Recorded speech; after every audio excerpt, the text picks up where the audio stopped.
It's actually kind of fitting that I'm doing a video on Creature from the Black Lagoon today, considering it just started raining. Hi there, my name is Kim and I like to make videos about recapping horror movies from the 50s while doing my makeup. As you can see by the title of this video, we're going to be talking about Creature from the Black Lagoon from 1954. Now this recap is going to include spoilers, apologies. Last week when I talked about The Blob, I forgot to mention that, I believe, but this is recapping. I'm going to be talking you throughout the whole movie, including the ending. So if you don't want any spoilers, I recommend clicking off of this video, watching the movie, and then coming back if you want to hear my thoughts or hear my recap. So the film opens with us meeting Dr. Karl Meyer. He's a geologist. He's out on an exhibition in the Amazon.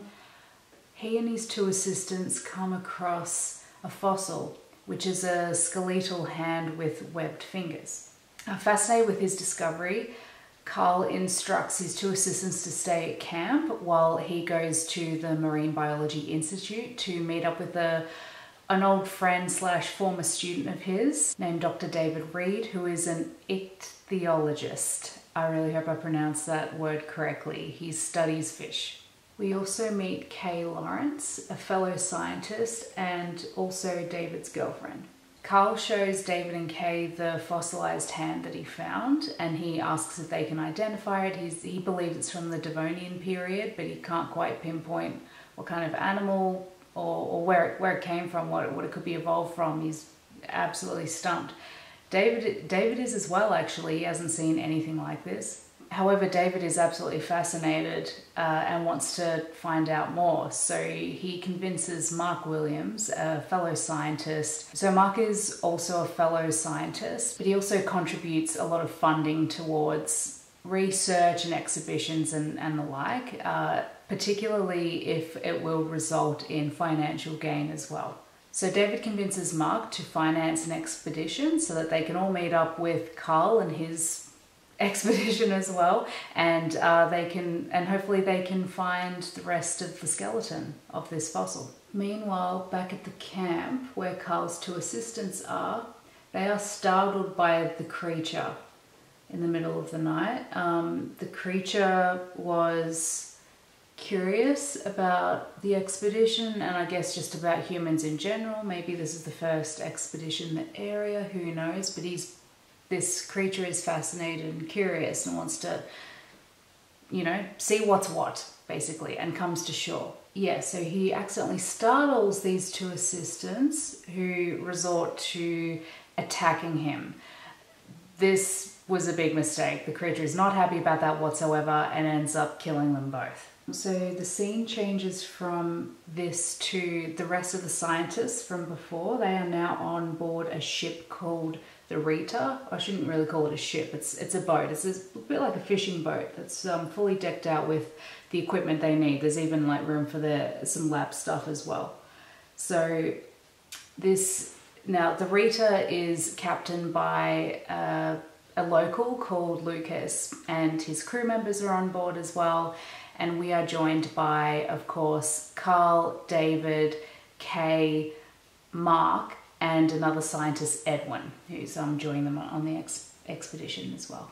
So they arrive at Karl's camp and see that everything is just a mess. And they walk inside the tent to find that tragically the two assistants have been killed. Lucas suggests that it could have been a jaguar that mauled them to death, but the looks on the scientists' faces, they're sort of thinking, it looks like something more dangerous than a jaguar did this. Despite this, they decide to continue on with the expedition and the excavation of the area where Karl found the fossil of the hand in the first place.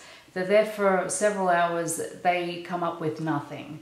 So then David suggests, what if part of this rock formation where the fossil was found, what if thousands of years ago or millions of years ago, that part broke off and drifted downriver?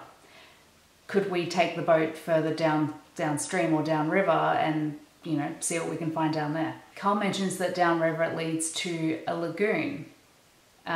Lucas overhears this and says, oh, actually the locals nickname it the Black Lagoon because it's a paradise from which no one has ever returned. So they board the Rita again, and we see the creature looking onwards with curiosity. So no doubt he's going to be following them downriver to the lagoon. I'm getting lots of fallout here. Too much green. So if you watch this movie pretty early on, you'll see that Mark is a bit of a prick, and this is probably one of the first scenes that we see him like that. He's a bit of a prick, like, for a number of reasons, but in this particular scene he's showing off his spear gun to, I believe it's Lucas, and he very recklessly demonstrates it by just firing it at one of the masts. As well as that, he very openly flirts with Kay, knowing fully well that she's in a relationship with David. I just don't like this guy. They don't go the full way to the lagoon just yet. David suggests that they prop up the anchor now, or drop down the anchor now, I should say, and like grab their scuba gear and just explore the depths in this section before they continue any further. Who knows, they might actually find something. Carl agrees. He says it's a great opportunity for them to grab some rocks from the floor of the river, or the riverbed, I should say, and return them to Carl so that he can study them. David and Mark don't see the creature, but the creature is certainly watching them this whole time. So after David and Mark return to the Rita, Kay decides that she'd like to have a swim. While swimming, the creature sees her. However, doesn't seem to be watching her with malicious intent. He seems fascinated by her, possibly in a romantic way as well. She eventually makes her way back to the Rita, and the creature actually tries to grab her just as she's getting on board. Actually, something I forgot to mention, while David and Mark are scuba diving and exploring, Lucas and his crew members, they drop down their giant fishing net as well. Forgot to mention that, sorry. So Kay comes back after her swim. The creature tried to grab her, misses at the last second. She grabs onto the ladder. She starts climbing back onto the Rita, and the creature gets himself caught in the net. This alerts the crew members. They start hoisting up the net, but you know, the creature is nowhere to be seen. However, there is a gigantic hole ripped in it now. And Lucas says, what kind of fish would have made a hole like that? And Mark spots a claw that was left behind by the creature, revealing its existence. Upon seeing this claw, David and Mark decide to pop on their scuba gear.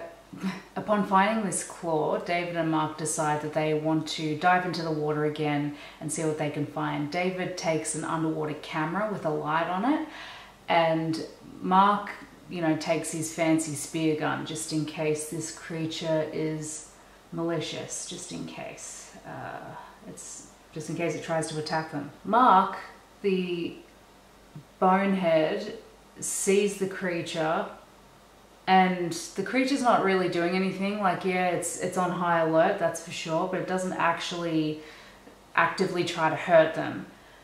But Mark, being the D-head that he is, shoots a spear at him. So the creature swims away. David and Mark return to the Rita. They try to develop the photo that David took. Sadly, doesn't reveal the creature. The creature must have been too quick for his camera. And you know, they're all talking about it, discussing it. Meanwhile, the creature actually boards the Rita while they're inside the cabin talking. Attacks and kills one of Lucas's crew members. Now this makes it the creature's third victim, and so far all of his victims have been South American. I'm not saying it's racist, but it sounds kind of racist. So in the aftermath of that poor crew member dying, Kay suggests that perhaps the creature did it out of revenge for being shot at with a spear. So then they decide to try and capture the creature.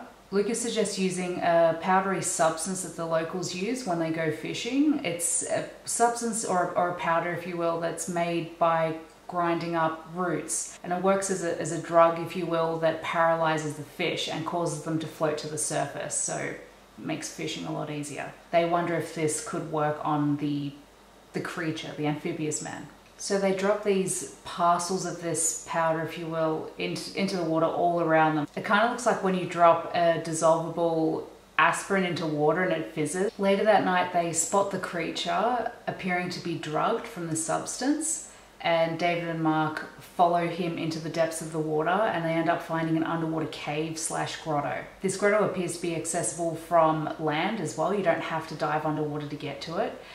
And the creature wanders out of the grotto onto land and spots Kay along with another crew member of Lucas's who had left the Rita and were now onshore. So Kay turns around, sees the creature, screams. This alerts the crew member. Crew member tries attacking the creature, and the creature ends up killing him as well, making this guy the 4th victim, another South American. Okay, I've been filming for so long my card was full, so while I was loading the previous footage onto my computer, I decided I needed some black eyeliner. Now this look is becoming very feline, but now I was using a black pencil for the first time, black eye pencil I haven't used before, and it is very black. So I think I'm going to go ahead and add more black to this look so it doesn't look too crazy. Anyway, back to the story. So after killing the poor crew member, the creature tries to kidnap Kay. However, because he's still a bit groggy, he fails. And right at that moment is when David and Mark come rushing over and they knock the creature out. They manage to capture him and put him in an enclosure, if you will, on the boat that they created specifically for the creature. So the powdery substance, the drug, if you will, that they dropped into the water, that eventually wears off and he breaks out of his enclosure, severely injuring Edwin in the process, and he escapes. David and Mark get into a bit of a heated debate over whether or not they should continue with the expedition. David says, you know, we've got a monster on our hands. We're scientists. We're not really properly equipped to be fighting with this thing. And Mark's like, no, I want revenge. He almost killed Edwin. Also, he killed those 4 other dudes. Anyway, they end up deciding to at least leave the lagoon. But as they're exiting the lagoon, they can see that the creature has put a bunch of logs in the way so they can't escape. So David realizes he's going to have to actually go into the water to wrap a cable around these logs so Lucas can use the boat's winch to hoist up the logs, and they can drag the logs out of the way so they can exit. So David puts on his scuba gear, he heads underwater and starts attaching the cable to the logs. And while he's doing that, we see Mark. He's holding his favorite toy, the spear gun, who has come, you know, just to make sure David's all right. Mark sees the creature and starts chasing him with the spear gun, fires the spear at him, it hits the creature. The creature ends up drifting out of Mark's line of vision, and then out of nowhere the creature attacks him, mauling him to death. Can't say I was that sad to see Mark go. I know he's financing the expedition, but I mean, the guy, you know, he's openly flirting with Kay, and poor Kay, who's a woman in the 50s trying to be taken seriously as a scientist, and then this jerk who's like funding everything and who takes credit for things is just treating, you know, flirting with her and being inappropriate, and she just kind of has to deal with it. So I'm kind of glad that he's gone. Also, finally, the creature has killed at least one non-South American. So while all of this was happening, David makes his way back to the Rita. He's like, well, I'm on my own now. I gotta try and remove these logs out of the way all by myself. I don't have a bodyguard now. This is really hard to do and talk at the same time. He asks Lucas if he's got any more of that powdery stuff, and he decides to put it into a spray gun so then he can spray the substance directly at the creature while he's down there. So that's exactly what they do. So he's down there, he's moving the logs, he's not moving the logs out of the way, but you know, he's gone back to attaching the cable to the winch. Sure enough, the creature makes his appearance because he does not want them to escape, he wants to kill them, and he gets sprayed by David with a face full of that white powdery stuff that stuns him. So David manages to finally attach this blasted cable to the winch after he's wrapped it around the logs. He's been trying to do this for hours now, poor bloke.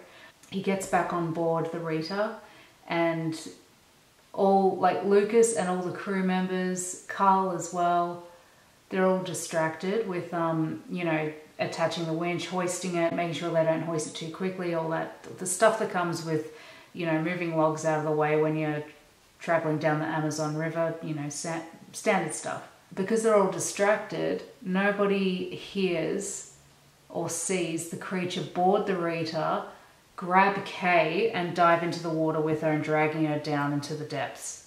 Dave quickly follows her, or follows them I should say, and as you can imagine, the creature has taken Kay to his grotto, to his underwater cave. So Dave joins them, he rescues Kay. There's a heart-wrenching moment where you think he's not gonna win this fight against the creature, because of course the creature sees him, starts attacking him. All of a sudden, Carl and Lucas come out of the section of the cave which is accessible from the land, from the shore, and they have their rifles and they start shooting at the creature. They fill him full of bullets.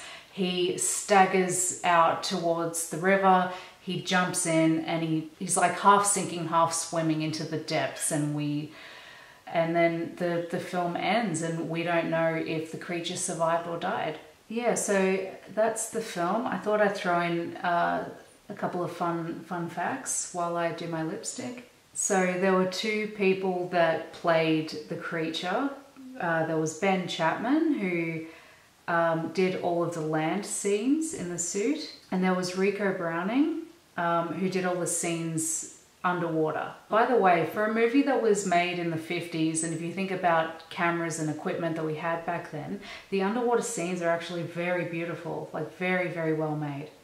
During the underwater scenes, Rico would have to hold his breath for up to 4 minutes at a time, doing some pretty excruciating stuff, like pretending to fight and grab people and stuff. That must be exhausting, and, you know, probably means if you're exerting yourself, they can really only hold your breath for about 2 minutes. I believe that's what he's quoted as saying. Also, the director didn't want to have, you know, bubbles coming out, because he's meant to be a half man, half fish type of being. So he's not going to be expelling bubbles. Most of the underwater scenes were filmed in Florida. Also, Browning mentioned that because the suit was quite buoyant, they needed to actually have weights put in the feet part of the suit so that he could be weighed down. The suit was also quite hot, so when Ben Chapman, who was, you know, doing all the scenes where the creature is on land, he asked to be hosed down quite a lot. The film was actually made in 3D, so which is crazy to me. I had no idea that 3D dated back to the 1950s. Like that just reminds me of my childhood. I think there was a big kind of like, maybe craze is too strong of a word, but I just know that 3D films were all the rage. I remember like going to see Spy Kids 3D and, you know, wearing the blue and red special glasses that you have to wear. But yeah, I had no idea that it was that it dated back as early as the 50s. It probably dates back even earlier than that, and yeah, that's just something I didn't know. There have been a lot of remakes announced over the years. However, a lot of them just ended up being shelved.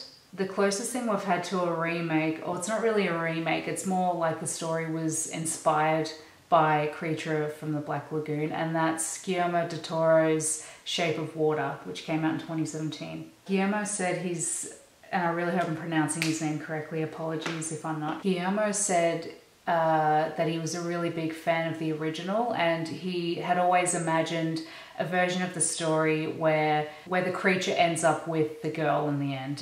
He gets his romance, if you will. And there definitely are a lot of similarities between Shape of Water and Creature from the Black Lagoon. Again, it's a half man, half amphibious kind of creature who has both gills and lungs, so can survive both in the water and outside of the water.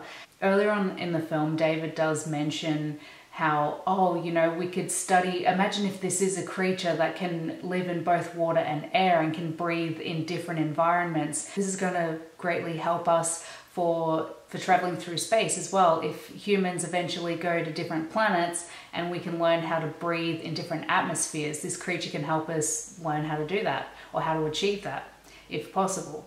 And that's exactly what Shape of Water was about as well. That's the reason why they captured this creature. It was to study him, because at that time where the movie is set, that's when they were looking into space travel, and they wanted to study this creature for the purpose of, you know, helping scientists figure out how humans will be able to breathe in outer space. So I thought that was kind of cool and a bit of a nod to the original. I actually don't mind how this look turned out. Green eyeshadow can be very temperamental. I think I did smudge some on this side. So if you've seen this movie, let me know what you thought. Oh, by the way, another thing I forgot to mention, I talked a little bit about Shape of Water. Apparently in 2020, there were discussions of making an actual remake of Creature from the Black Lagoon, possibly starring Chris Evans and Scarlett Johansson. Whether or not that ends up being made, I guess only time will tell. If they, considering this was 2020, I mean, that along with, I can only imagine thousands of other ideas were probably shelved because of the pandemic. So yeah, who knows if we do get a remake. If they do a remake, will you go to the theaters and see it? So anyway, that's all I have for today's video. I hope I haven't forgotten anything to mention. For a movie that only goes for an hour and 20 minutes, a lot of stuff happens. So hopefully I did the recap justice. Oh, by the way, they made 2 sequels. I thought I'd throw that in there as well. Thank you all so much for watching. Feel free to like, comment, subscribe, and I'll be talking to you all again next week. Bye.